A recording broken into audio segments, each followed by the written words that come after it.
আসসালামু আলাইকুম। আ এই ভিডিওটা করার উদ্দেশ্য হচ্ছে আমরা সাধারণত বাসায় গিয়ে এরকম ভিডিও করি না। আ এই ভিডিওটা করার কারণ হচ্ছে এই বাসায় আমাদের কিছু এক্সচেঞ্জ প্রোডাক্ট দেওয়া লাগছে। মানে কিছু প্রোডাক্ট রিটার্ন এনে আর কিছু প্রোডাক্ট দেওয়া লাগছে এজন্য আরকি যাওয়া এই বাসায়। তো এই ভিডিওটা করার কারণ হচ্ছে যে দেখেন খুবই সুন্দর লাগতেছে, হ্যাঁ? এখানে কোনো ইন্টেরিয়রের কাজ করানো হয় না। অনেকেই অনেক টাকার কাজ করে থাকে। প্রায় আপনার ৪০-৫০ লাখ বা ১,০০,০০,০০০ টাকার আমি এরকমও দেখেছি ১,০০,০০,০০০ টাকারও অনেকে কাজ করে থাকে। কিন্তু সুইচটা মানানসই হয় না। যেমন অনেকে সুইচের বাজেট রাখে আপনার ১৫,০০০, ২০,০০০ টাকা বা দেখতে একটু খারাপ দেখা যায়, হ্যাঁ? বা কোয়ালিটিফুল না।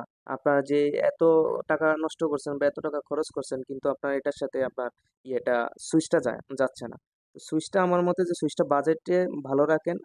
আমার মনে হয় যে আপনি যে কাজটা করাইতেছেন এটার সাথে আপনার সুইচটা ভালো যাবে আরকি একটু ভালো দাম দিয়ে নিলে।